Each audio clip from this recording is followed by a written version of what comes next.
Good afternoon, friends, family, loved ones, enemies, contributors, distractors. This is Kevin Lewis on the Blueprint. And this week's show is called Side Effects. And I'm going to define side effects for you. And then many of us already know what side effects are. But by me talking about them in a different type of way, I'm going to define what it is that I'm talking about. Side effects are secondary effects of something that was something that was beyond the original effects of what was desired. Sometimes, most of the times, side effects I looked at as something that is basically, I guess, negative. But there also can be positive side effects where many times we call them bonus effects. But just for the sake of the show, we're just gonna call them side effects. Period.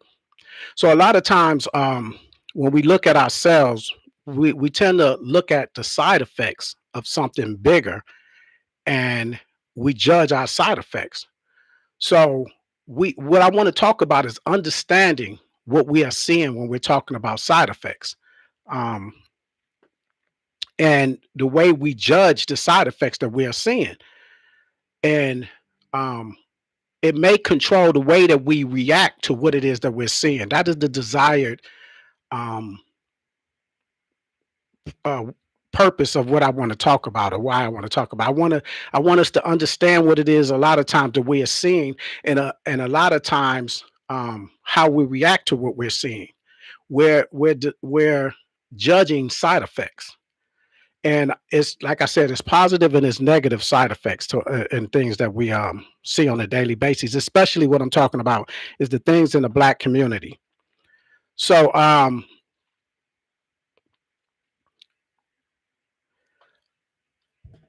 gonna start with positivity. It's always, good. And it's probably going to end up with positivity because that's the effect that I want this show to have. It's always a positive effect that I'm looking for.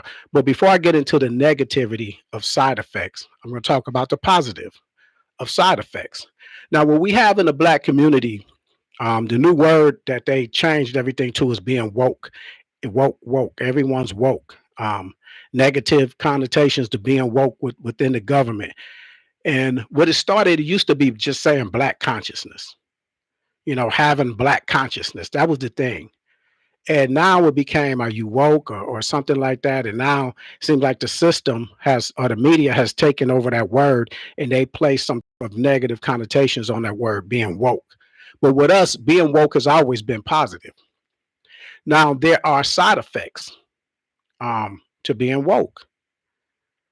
Some of the side effects, the desired effect of being woke is always, or has always been, um, that you're becoming in touch with yourself, um, a building of yourself, and recognizing you recognize the system of oppression. That's what you become. There's an awakening to the recognizing the system of oppression, that there is something operating um,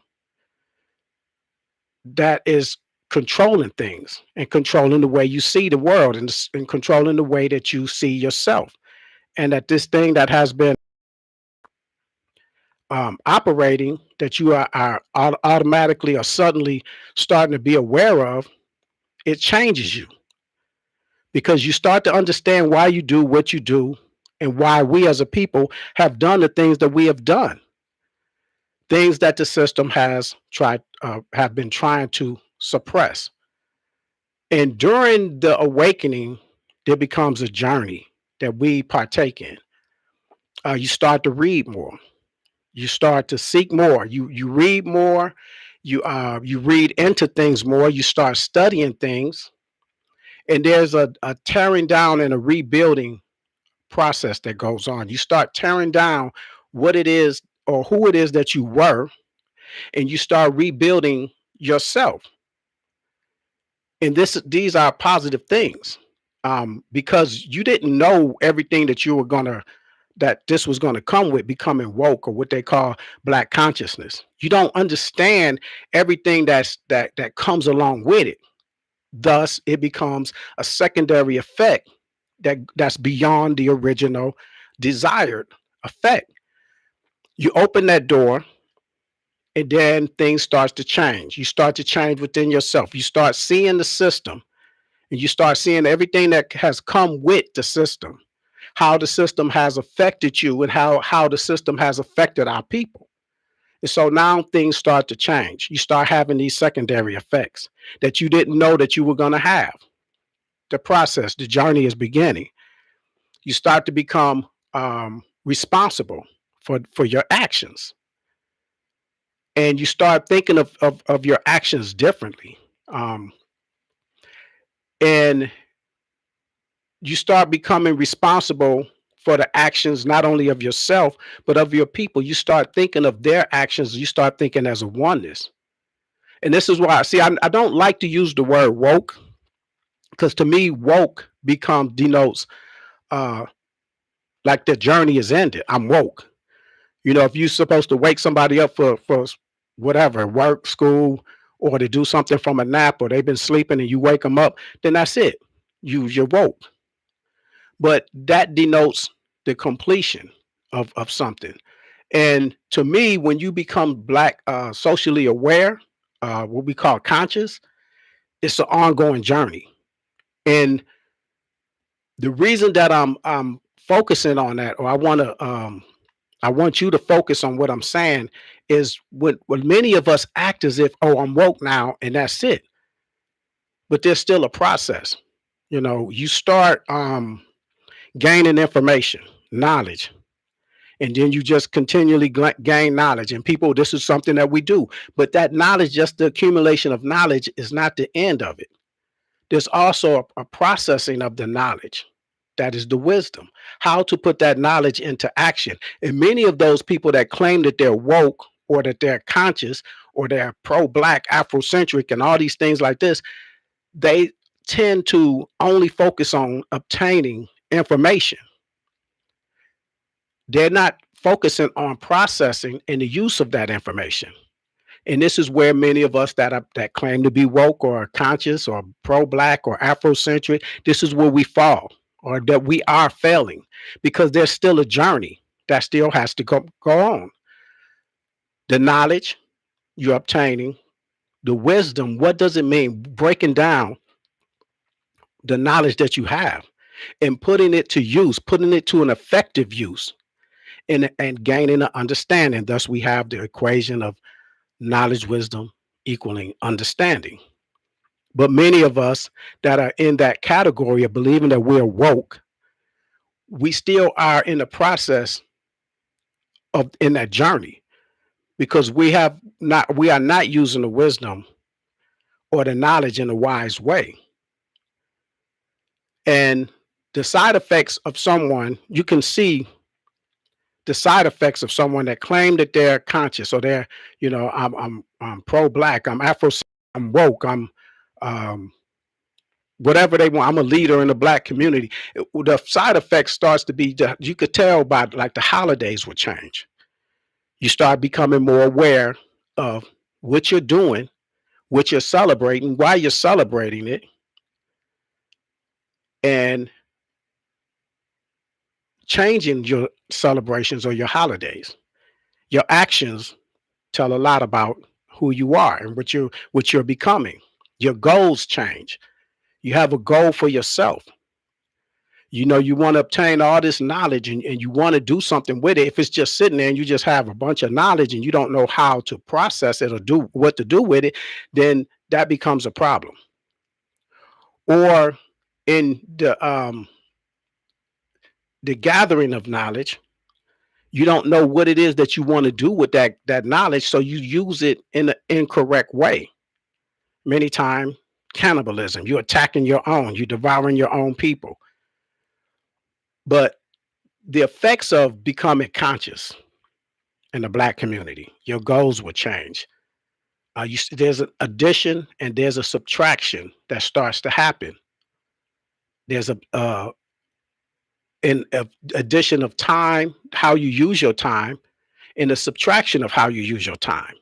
You start not doing so much of the things that you used to do in a negative aspect, and you start doing more of the things that will help you in a positive aspect, such as reading, or when you're watching TV.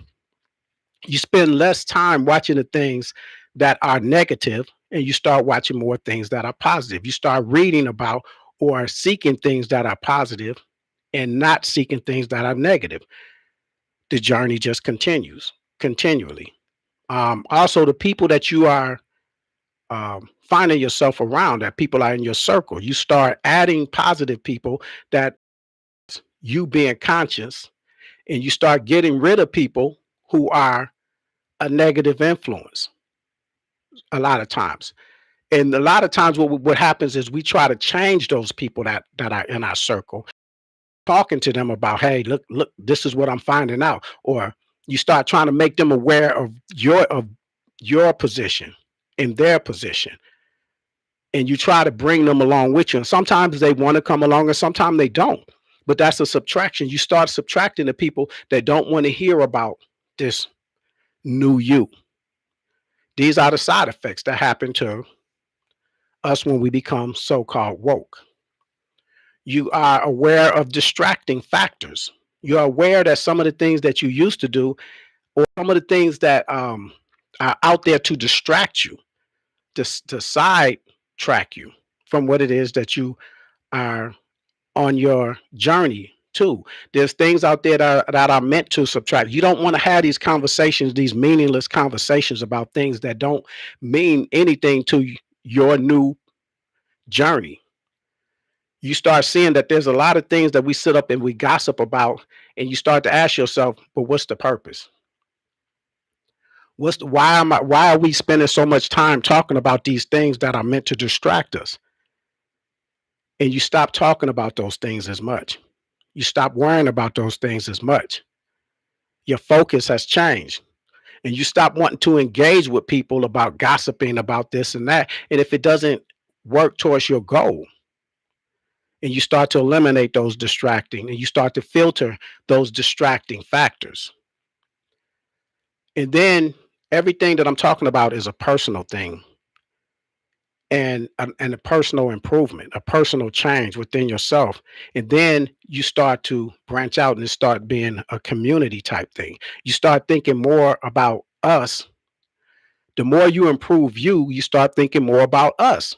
These are the side effects of someone that becomes socially conscious in the black community. Because when they use woke, they talking about not just black, they talking about anybody that becomes woke against the system. They basically kidnap that from us. When we're talking about us being woke, we were talking about in our community, the understanding that there's a system of oppression that's working against us, and there always have been, and the change must take place. And then you understand the change must not only take place for you personally, but you start to branch that out into your community. There's a backlash with that, with a lot of people that you know are used to you being a different person. Some people appreciate their improvement, and some people don't. They feel uncomfortable being around you because here you are, now you used to do this and now you're talking down on that. You not so much the activities, but I mean the person, the people that you used to do it with, but you're talking down on the activities. You starting to try to teach, or what they consider preaching to them every time, and then they stop inviting you to certain things because you start speaking up or asking or telling them things that they may not be aware of. A lot of people are not comfortable being taught things if they're not asking to be taught. Some a lot of times we just want to enjoy ourselves and have fun and do whatever it is that we like to do. So there becomes an assessment that goes on when we become socially conscious. There's an assessment that goes on. Um, and what the assessment is, a lot of things is um, we start assessing ourselves. We start assessing things, assessment of ourselves, assessment of our predicaments, an assessment of our situation, both personally and as a people. You start to ask the questions: where am I? Who am I? First of all, you ask, who am I? That's when you start gathering information: my past, my history, our past, our history, the motherland. All these things starts to come into effect. But you start to ask yourself in the beginning, like, who am I? Where am I? as far as my predicament, all this information that I'm gathering, how is affecting me? How did I get to where I'm at? And then you start to question it in a more community wise aspect. You ask those same questions. Who are we? Where are we? And how did we get here? Am I happy with myself at where I'm at? This is the first questions that you begin to ask. If you're happy at where you're at, then you're not going to seek a journey that's going to take time to improve yourself. You're happy. You're content. You become content. But when you look at your situation and you realize that there must be more, then you start to ask yourself these questions. Who am I? Who are we? And then you ask, who are they? You start looking at the things that others have done to put us in these predicaments. When you start realizing the predicament that we are in as a people and not just accepting where we're at. And along with that assessment comes uh, analyzing. You start to analyze all the answers that you came up with in the assessment. You start to analyze them. You start to find a cause. You start to find a way of correcting. Like I said, there's a tear down and a rebuild. And this is what happens when people become socially conscious. You start finding out about our leaders, organizations that you may have learned about, but you learned about from them. And so now you want to learn about it on our side, the truth of what you, however you may figure it as being a truth. And you start finding out, man, there's a lot more that I didn't know before, that I wasn't taught before. And so you start this journey. And the difference between the assessment and the analyze, the assessment is the gathering of information. Like I said, you start reading more, you start gathering information. The analyzing it is the processing the information that you've gathered. And it makes you aware of why you are here. Not just what happened, but why it happened. And then what is it that I need to do or we need to do as a people in the community? These are the side effects of becoming pro-black, Afrocentric, socially aware, conscious, or woke. And like I said, I don't like to use the word woke. I like to use more like awakening because it's a process. It's an action that's still in process. And this is what we must do as leaders. And the reason I wanted to start it, the positive side effects of something becoming pro-black or whatnot, is because these become the leaders or should be the leaders in our communities. You start looking at it as helping us, a process of helping us. What is it that we must do? What is it I must do? You can correct yourself, but you'll be all alone in your community if you're the only one doing something positive or becoming aware. Like I said, when you start dealing with your friends in that circle, some of them may understand, some of them may want to hear it, but some of them may not, and they'll continue to do what they want to do. I remember somebody told me, and I kind of chuckled at this. Social media friends or whatever, and one lady told me, she said, "Yeah, she came up in the same hood as I did." And she said, "Yeah, somebody asked me, they're like, do you know Kevin?" Like, yeah, I remember him back before he tried to be Malcolm X. And that was funny to me. And I took it at the time, I didn't take it as a joke. I was like, oh, really? Oh, that's like a slight. To me, that's a slight. And some people will do that. They don't want to hear all that positive. Now you're trying to become somebody else. So you know, how about I'm trying to develop? I'm trying to mature. And I'm trying to mature to a point that now I want to not just help myself, but I want to help the predicament of my people. And this is what happens when you start to become conscious. Leadership should be natural. And something that Donald McGannon said, I'm gonna tell you a quote from Donald McGannon. He said, "Leadership um, is not a position. He said leadership is an action, an example. Leadership is not a title or a position, it's an example and an action. So when people look at leadership, you should be leading, like they say, lead by example. You may not even be seeking to be a leader, but people will follow you or listen to you or follow you into what you're doing. If, say, like your circle of friends, you might say, well, I'm no longer doing this and I'm no longer doing that. And they may say, why? Okay, well, I went to church, whatever. But when they start to see the change in you and they start to see the positive effects and side effects of this new you, they're going to notice that. And some of those things, and it might not be, well, I'm just gonna, do something and be something that nobody wants to see or be. They're gonna start saying that, man, this person is really who they say they are. If I say, hey, I'm doing this and I'm not doing that anymore, and then every time you turn around, I'm sneaking to do this, or I'm talking all this positivity and I'm still doing negative things, then those that are witnessing your metamorphosis, they're gonna say, yeah, basically you're going to be fake to them because you're preaching this. And when I'm saying teaching that, I'm saying your actions is teaching them that you're not really disciplined enough to do what it is that you're talking. All you're doing is talk because, yeah, I'm still sneaking to do this. I'm still going to do this on the side. But that's the journey that you may be partaking in, and you may be trying to make people understand. You don't just jump in.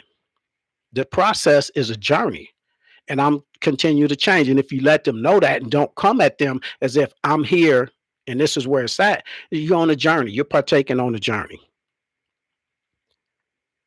And they may see the journey and then want to change themselves and start looking at themselves and asking themselves the same question the more they talk to you. If you're engaging, if you're sitting up there like I'm gonna say, like a Bible thumper that's up there and be thumping, you shouldn't be doing this, you're gonna turn people off. And this is where I'm talking about the wisdom coming in. You have the knowledge, but you have to be wise in how you use that knowledge, how you talk to people that's not where you're at or seeing what you're seeing, or and coming at you as if I know something and you don't, but just, man, do you know this, man? Guess what it is that I'm finding out. Guess what it is, or let's have this discussion about this. This is a problem that they have been inflicting upon us and imposing upon us. Then it comes across differently. How you interact with people is wisdom. How wise are you in your interaction? But some of us that call ourselves conscious, we don't understand that. We haven't come to that point. We just gather the knowledge, and then we are very immature in the knowledge that we obtain and how we use it, or how we try to affect others with it. So how we see those people with negative side effects. I was talking about the positivity of the side effects. Everything that I'm talking about with becoming conscious, there's positive side effects to that. Now, the rest that have remained unconscious and they're still under the total effects of oppression of the system, psychologically, um, they'd have different side effects. And some of us, we see those people and we get frustrated because we're thinking they should be where we're at. I'm telling you this and I'm telling you that. And or look at them. They should know better. And at a time we didn't know better. There's an understanding that is not there because we are not wise in our information, wise in how we're gathering ourselves to be a position that should be a position of leadership. You can't demand people follow you. You got to command leadership. So when we look at the rest of the people, most of the multitude of our community, if we look at how our community is, we look at the multitude of our community, and our multitude of our community, based on the predicaments, are not conscious. We are being affected by the system to a higher degree. And for the system to be effective, there has to be a dumbing down effect for the opposite, for them and for us. When I'm talking about them, I'm saying the community of white privileged, the white privilege. There's a dumbing down of them and there's a dumbing down on us. For the control to be effective, you have to make people believe that they are under control and that there is no alternative but the control that they are under. You have to make them think that it's nothing else that they could do, or that journey is going to be too hard. Even if they see that they're under control, they're not happy at their predicament. And if they see hopelessness and helplessness, then they're going to remain where they're at. They did that with the slave. They made them see that, or think, or believe that it's nothing you can do. So just accept where you're at. Whether they tell you this is God's, this is, you know, God's will, or you're less, or the reason they're cursed, you are people that's cursed. And then the other side, they make those other people that are um, enslaving you and treating you bad, that this is God's will. You are made, they did something wrong in the Bible a long time ago. Ham did this. Well, no, and they tell you whatever it is, however it is that they want to tell you, to make you believe that you are inferior, or that this is the will of God that you are going through. There's no hope in fighting the will of God. They teach you about their God. Then they tell you this is what God wants. They tell you, and if you don't want to be in this situation, don't commit suicide because you are damned to hell. That's not an alternative. Don't, don't fight it. Turn the other cheek. Whatever it is they have to teach you, or they make themselves seem more powerful than your will to fight. And so you won't fight. They're breaking your will. There's a dumbing down effect. You don't know who you are. You don't know where you've been. And all you do is just know where you're at. And there's no alternative.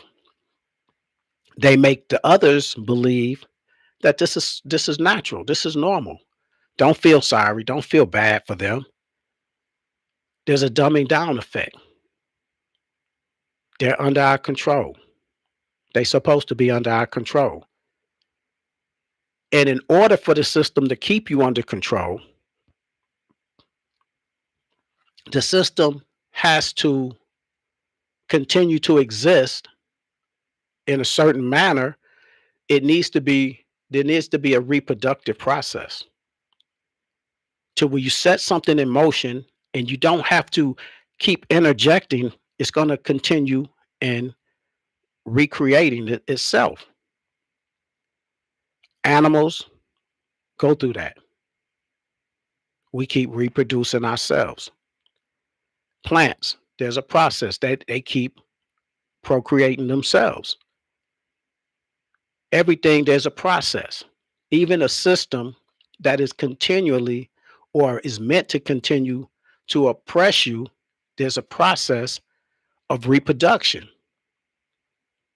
There's something called a transmission theory. And this is something that the system has. And with the transmission theory, and if I give y'all a definition, transmission theory is called a transmission theory of learning. The transmission theory of learning refers to a model of education where knowledge is viewed directly as being directly transmitted from a teacher, the sender, whom it says the teacher, but the sender, and to the students. And not just talking about in a school type atmosphere, but it can be. But someone is teaching and somebody is sending the information. Those that are receiving the information, they're called the receivers in this transmission theory of learning. And essentially, they're acting as a passive recipient of information, with the teacher primarily responsible for delivering the content, and the students having the role of absorbing it through lectures, memorization, um, however, by whichever way. So you could interact or interchange that teacher, whatever the teacher is. The teacher could be the pastor. And if they want the pastor to think a certain way, or they have taught the pastor to be a certain way, then he will teach a certain way. In that way, we'll continue the process, either teaching them to turn the other cheek or teaching them not to fight or teaching them to be peaceful or passive. You know, don't be aggressive like that. Don't take these type of stances. Just worry about the hereafter or preparing yourself for the life after this. Don't worry about however it is, whether it's a school teacher misinforming you, giving you misinformation about yourself or ourselves, our history, our organizations that are sent out or try to help, or what has happened to them, how it happened to them, that what they were doing were wrong. Malcolm X, yeah, he did this. He was a hate monger, and they give you these titles and things. So, yeah, he was wrong. I shouldn't have even listened to him. I don't even want to go back and read about him. Why do I want to read about someone that they labeled as a hate monger, and the same as the Ku Klux Klan or the Black Panther Party? They were, groups that taught hate, you know, and they tell you about Martin Luther King, and they give you a false narrative on Martin Luther King, not the whole narrative, because that's why you have to learn for yourselves. But when they tell you to turn the other cheek, and he was a pastor, and this is what he had a dream, and this was going to happen, and they start to change you, they start to manipulate me. This is a transmission theory of learning, and it happens through teachers, education, or different type of teachers. I'm gonna say all teachers are not in the school system.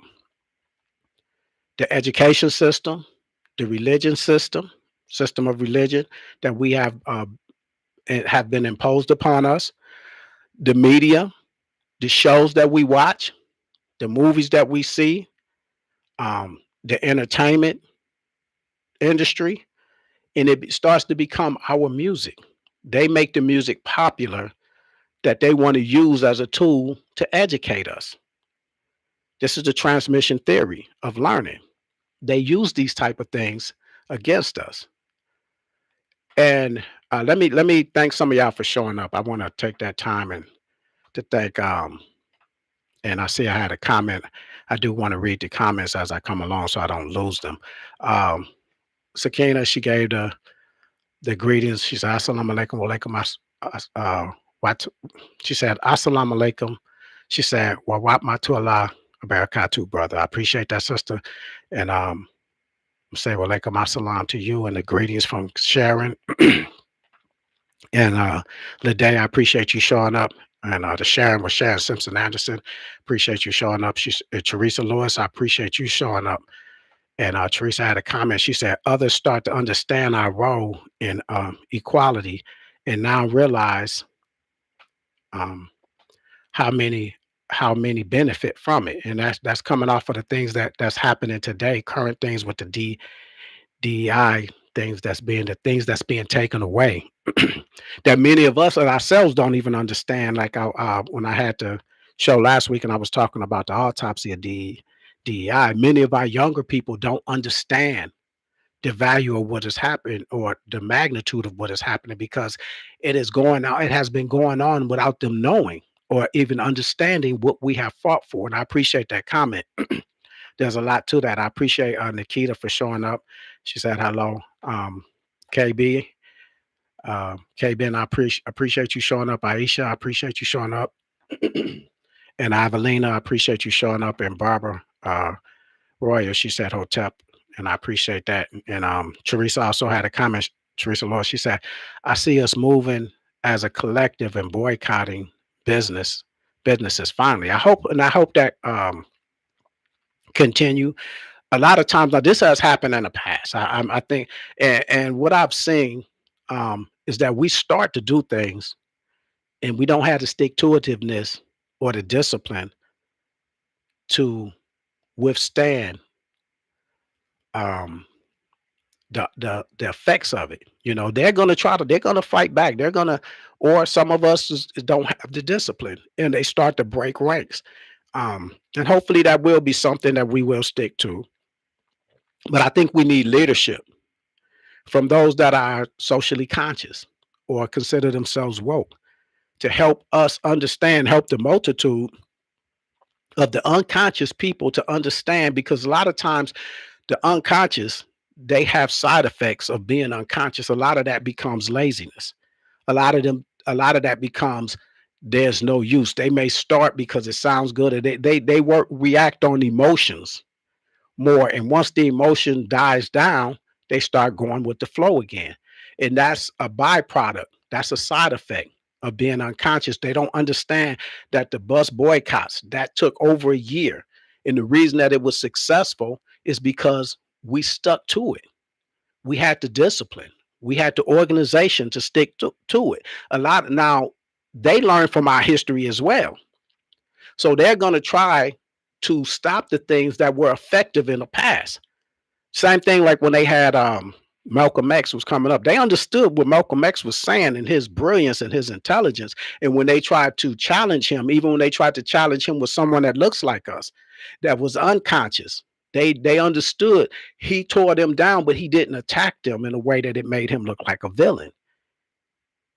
But they didn't want another one. They had to get rid of that one because it would have been a great thing for them to use him as an example and watch him fall and falter right before our eyes. But when they were challenging someone like that, they didn't understand what they were dealing with, and it made them look bad. And he was using their strategies, and he was telling them the strategy that they were using, and the person that they was using against him that looked like him, that was popular in our community, he was trying to let them understand why you're doing what you're doing. So he was a lot more to bargain than they bargained with. They bargained to deal with, and they wanted to tear him down publicly. That's why they have them on TV. They normally never have our leaders on TV or anything unless they think that they could take advantage of them and show them in a light that's detrimental to those that are viewing and even us. When it started to backfire, they had to take precautionary measures to help the process, the reproduction process of creating ignorance and dumbing down us. They couldn't afford to have someone like that. So what they did after he was assassinated and eliminated, they started seeking the next black leaders out. We can't have anyone. If you look at our history, the FBI was like they were looking for the next Malcolm X. So they're like if you go biblically in the Pharaoh, they were killing off the firstborn. They didn't want this person to rise up that's going to be like this anymore. So they were trying to kill off. This is the history that they do. They kill off the male born because they figure that the women weren't allowed to be the leaders. So they killing off the male born so that you're eliminating leaders in that process or people that can fight against you.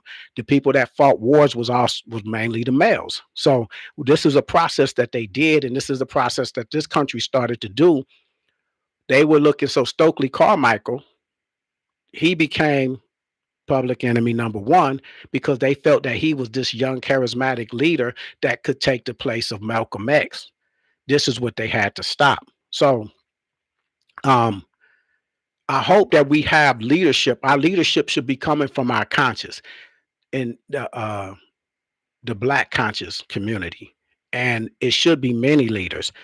If we take the time to develop our wisdom, not just the knowledge. And when you develop wisdom, you start to ciphering out the information that you're getting as to what's pertinent and what's not. There's a whole lot of information out there, misinformation. And if you just gathering information, sometimes you're going to be regurgitating misinformation that's going to make you sound silly when they start to confront you. So I look at a lot of social media comments, and I may not even get into it, but when it's a lot of going back and forth, and sometimes the white people that's in the comments, they'll say something like, "Yeah, well, black people the Africans sold themselves into slavery." Then many of us was like, well, it was only a few of them, and we don't understand the history because it was a lot more than a few of them, but they didn't sell themselves. So I'm not looking at the sellers of slaves. I'm looking at how they was treated as slave. And I may say make a comment. Yeah, you're right. They did, but they didn't. They're not the ones that was lynching and crucifying and raping us and doing all these things. I say something like, yeah, the demonic people that they sold them to is the problem, not the selling. Slavery was something that was, you know, institutionalized, a way of making money. But when you sell them, and I say something like that just to piss them people off because I know that what they're doing, and some of the other people don't understand. They don't understand. So they debating that. And then when you come back and you're saying, well, no, it wasn't this, or they say, well, there was black slave owners in America. Yeah, there was, but they wasn't the same. I tell them that, but they wasn't the same. We have never been the same as you. That's a special type of wickedness. I say something like that just because, and then the people that argue that point that don't know, then they look silly because the person will respond and they'll give them information on it. And then it makes it look like you don't know what you're talking about. And that's on the person and that's on us not knowing our history or not knowing the context of what they're arguing. So they'll give you little tidbits of information that, and they'll lead you down a road that they could win the argument with to make it seem like your whole argument, because we're arguing about the wrong things, not who sold you as slaves. It's what they did, those that bought the slaves, what they did with you. They're trying to alleviate that, the responsibility of that, the atrocities of that is what we're talking about. Slavery has been around, and who was a slave at any time, that's immaterial when we're talking about the atrocities and the crime that you have committed. And this is what I mean by being wise to the information. You accumulate information, but when you become wise, you start deciphering the information and what type of information you're going to gather. Even if it's something that you don't want to learn about, you start to learn because that may be the tools that they want to use against you.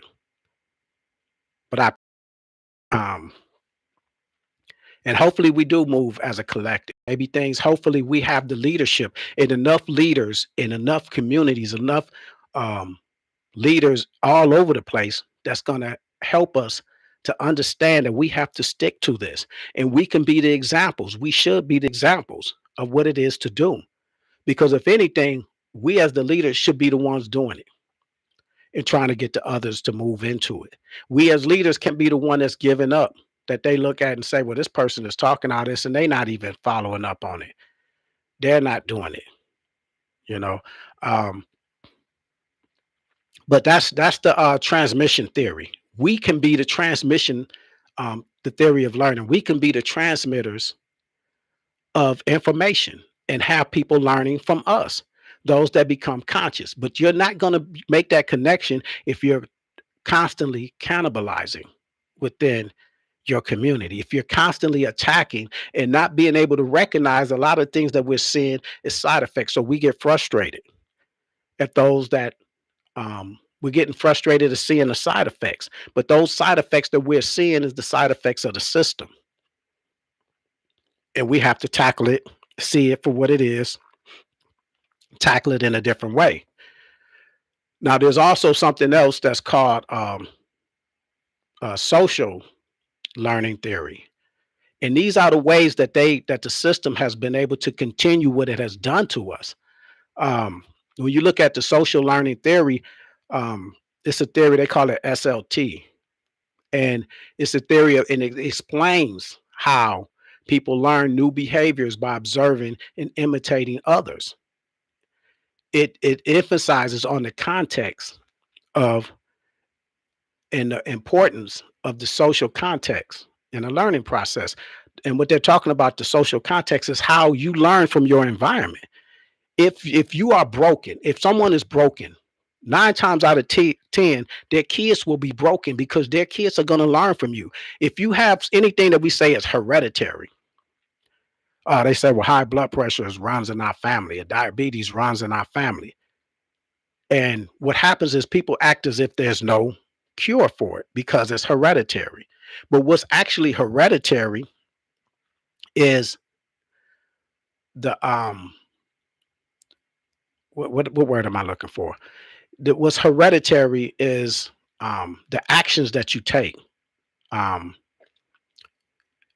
you constantly do the same things that's detrimental to your own health. Not running, not exercising, smoking, eating fried foods. Everything that you're doing is hereditary as far as the examples that you set. So you learn what to eat and how to eat from your community. This is what black people eat. This is soul food. A lot of that soul food is detrimental to your health. So that's your social, in a social context. If you learning something, that's a social learning environment. That's a example of social learning. You learn from your parents is teaching you, your community is teaching you, and so we continue to do the same habits. That's what I look at, habits. We have the same habits that magnify those things. I'm gonna tell you, if alcoholism has something that is rampant in my family, and I don't drink alcohol, then guess what? I'm not going to be an alcoholic. If high blood pressure and all the things that cause high blood pressure is hereditary, so-called hereditary in my family because of our dietary um, habits, then if I become a vegetarian, then guess what? I'm going to have vegetarian side effects, positive side effects of vegetarian. Or if I'm more conscious of what it is that I'm digesting, and I'm saying, nah, I don't want that. Nah, I'm not going to eat that. Pork is this, or whatever fried food does this, then I'm not going to have that thing that runs in the family is going to stop. It's going to start walking in the family. And when people start seeing someone else that came up in the same household or the same family, they're still being affected by all these things that's supposed to be hereditary, and they see you're not, and they see that your household isn't. And they're going to be wondering. It's like, yeah, man, nah, I don't have that. I do this, I do that. Then you're starting to lead by example. And if they don't, if your example is not showing them, then after a while it will. It may get to that, yeah, well, my mom had this, my mom did that. And you start to understand that it's not just in the family, because I say, well, yeah, well, her sister came up in the same household, but they changed their eating habits. And then when they see that, the example, then that's leading by that example. Like Donald McGannon was saying, that's leadership. And whatever mode or facet that you want to see it as, that's leadership. You're leading by, not by a title of being the head of the hierarchy, the person of, the head of the family, the grandmama or whomever.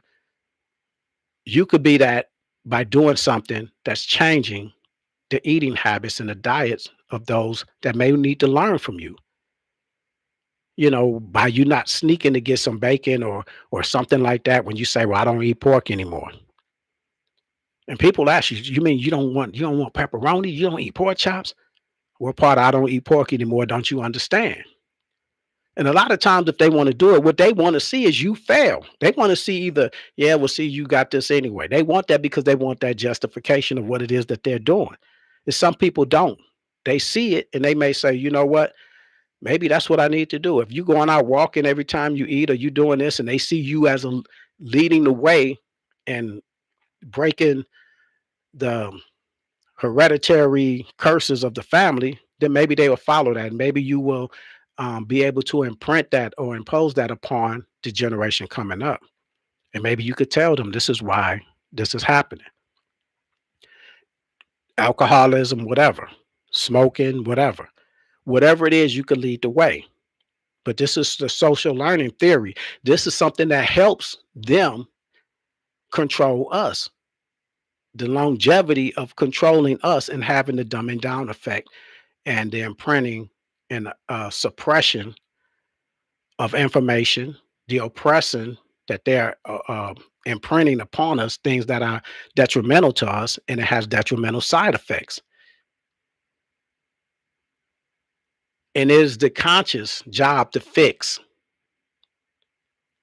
only if we know, if we can put ourselves in a position to fix it. And this is going back to how we relate to each other. If you're coming on with the attack, that is not how you build bridges. If someone is continuing to do the things that they do, like when I first said some of the side effects of becoming conscious is you start to change your circle. Sometimes changing your circle doesn't mean um, that you subtract those in our community that is doing negative. How can you affect them if you're subtracting them from your environment altogether? You want to engage with them. You want to um, talk to them and be able to talk to them. You just don't need to do the same things, but we need to interact and be able to interact with our own people that may be doing negative things. And some of it may rub off on, and some of it may not rub off on. But that's fine. You just keep trying to rub. You just keep going and being an example and being a leader in our community in that aspect. I don't mean people following your leadership like you're a leader of an organization, but they may learn something from you. They may want to talk to you, but if you're attacking them, they're not going to want to learn anything from you. They're going to fight you every bit of the way to want to see you fall on your face. So you have to be conscious of how you interact with people. I heard people say, well, I just tell them how it is. And if they don't like it, that's their fault. Then you're not going to teach them. What's your purpose? What's your goal? Is your goal to teach them? Or is your goal just to give them information? You have to make yourself um learnable. Like I heard somebody say, a teachable moment. You can have the information to teach them, but they don't want to learn from you because of your attitude of how you are acting with them. If you're condescending, if you're attacking with them, what they do, if you tell them that what they're doing is dumb, instead of what they're doing is the effect of the system, and the system is wicked. That's a totally different approach. That's an approach that Malcolm had. Malcolm rarely he sit there and tell us what problems we have without being condescending. He'll tell us why we have those problems. You're doing this because this is what the system wants you to do. These are the effects of what you're doing. This is what the system wants, those effects. You continue to do what you're doing, they're going to continue to be having the control over you. So this is something that we must lead by example, and we must, the conscious, must look to fix the situation that we fixed within ourselves. We want that to branch out to our community. And we have to learn how to do those type of things. We have to learn that we shouldn't be attacking us. We should be attacking those that are causing the effects that we're having. We should be wanting to attack the system. You know, it should be the process that they're talking about, this transmission theory. If we understand the transmission theory of learning, if we understand that, then we should want to control the transmission theory of learning. We should want to control the transmission of teaching. That's how you control that theory, because they understand that theory. That whoever can teach you, like Carter G. Woodson was trying to tell, that miseducation of a black man, that's what that's about. How they are miseducating us is because they understand this transmission theory of learning. So we must control that transmission theory in teaching and eliminate the system from being in control of our education as a whole, or the education of things that are vital for our um, perseverance. This is what we must do. And also, you control the social learning by controlling the social teaching within your community. You control those processes. You have to start implementing social engineering within your own community. Then the side effects in our community will start to subside from the negativity to the positivity. They're doing it on all levels.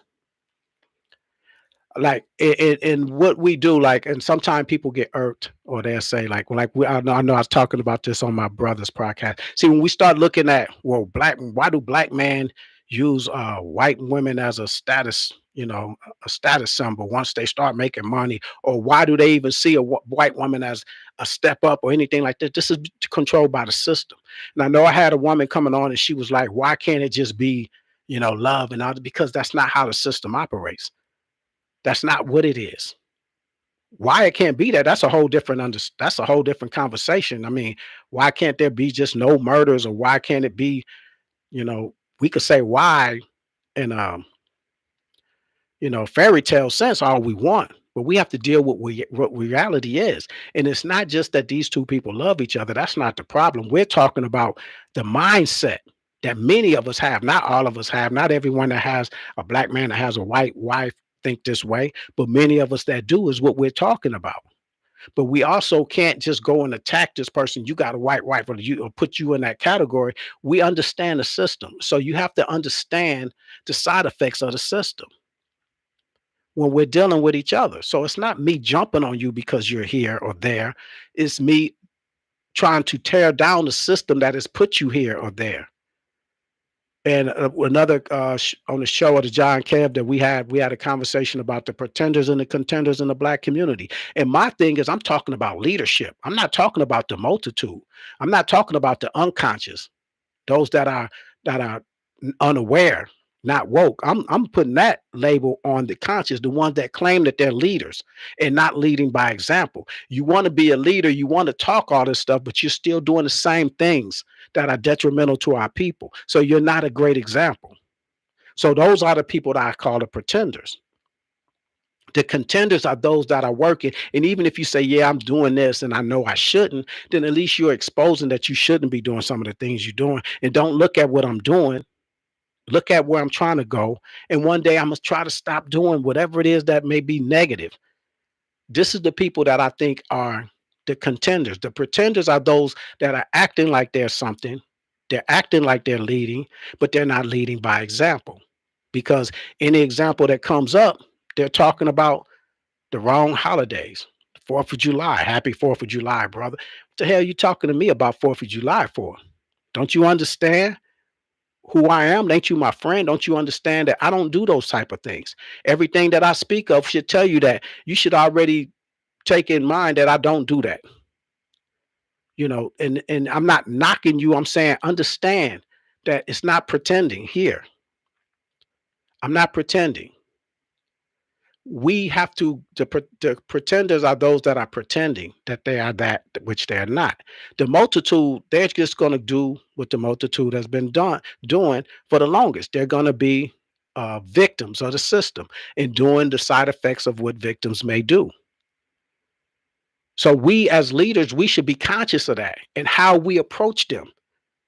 And we can't beat them over the head because we're not making strides like that. We have to correct it and see that this is an effect of something bigger than that. This may be just a side effect, or this is how the system, if they're getting it, if they're doing it, then they're learning it from our community. It's no white man sitting up there rapping about calling our women bees and hoes and all this stuff like that, or talking about gunning us down. That's teaching us to want to do that. They have affected us to want to do that. We could call it out, but calling it out, how's that stopping the process? We have to develop something that's going to procreate within our community, that's going to spread like wildfire fire in our community. And we have yet to do that. We have yet to build something that is going to offset what the system is doing. And this is why we could look at our communities and say, this is why we are where we are as a people. Now, hopefully, the consciousness seek in with some of the people that's leading us in these type of boycotts that they're talking about doing with the current situation. Um, I know I posted a video, and there was this white guy talking about this blackout later on this month, and I'm looking at why haven't our leaders come up with things like this? Our so-called leaders are always talking about going to the polls and voting. I don't care who wins the election. If you show them that you mean business, then they're gonna know that they're gonna have to deal with you in a business type fashion. If you show them that you just dumb and you're gonna go for the lesser two evils, then they're gonna treat you like you dumb and you just going. And their whole thing, their whole argument is, at least we're not them. At least we're not them. But that's not helping us. This is how our approach needs to be. These are the people we need to attack, the leadership, the ones that claim that they're leaders. And if we can attack them all we want and they're doing it, if the people following them, then that's the people's problem. But once you start educating the people, once you start controlling the the learning processes, the transmission processes, then those people that's doing negativity, that's leading our people astray, their power is going to be minimized. The system problem power is going to be minimized. And this is what we need to do. And it's the little things. You could start with little things. I know I'm gonna say this. when we say things like good hair, bad hair, we have to magnify that. Like, what do you mean by that? Let me tell you what it means when you say that. Don't let anyone say them, even if your kids come up with that. If you're actually teaching them, because that's a social learning that they're having. This is something that has been prevalent in our community. But when they say things like that, you correct it and you teach them. And then it's going to be more things like that. Oh, the pot calling the kettle black. If someone says that at my job or someone says that to me, I'm gonna say, what's wrong with the pot giving the kettle a compliment? Because you're already denoting that calling someone black is negative. You're black yourself and you calling me black. That's just like, to me, I'm gonna say, well, that's just like somebody, a beautiful woman saying, sister, you beautiful too. Because that becomes a psychological thing. We start changing their process. But when we're repeating things like, oh, that's the pot calling the kettle black. What's wrong with calling someone black? Black is beautiful. So if they say that at my job, I'm gonna say that. I'm gonna speak up and say, well, what's wrong with the kettle giving a pot a compliment? Then they're gonna chuckle, but they're gonna get the message. We need to have the message. Um, man, I see it's over time, but I appreciate everyone showing up, and hopefully I have a better show for y'all next week. I appreciate all the comments. I will look back into some of the comments, maybe some of them I didn't um, read. Sharon Simpson Anderson, she said, correct, chattel slavery by the Europeans was different. We are not the same. Um, that's correct. I appreciate that. But we have to understand. This is something else I'm saying, because they will try to trip us up. They will say that, yeah, we know, y'all serve. I mean, slavery, the sub-Saharan slave trade happened with that within Africa. But who we were selling them to, we were selling them to the Romans and the Greeks, and Northern Africans was going down capturing sub-Saharan Africans and those tribes, and for slave trade.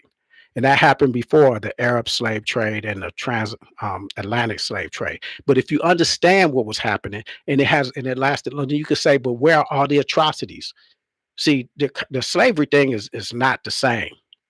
It depends on who you're selling them to. But if you're not educating yourself on that, if you're not educating them yourselves on what it is, the constant education of it, even if you think it's something that's detrimental, that the sub-Saharan slave trade is something that can be positive, because what you can do is show that, yeah, we did this and I know about this, but it still wasn't the same.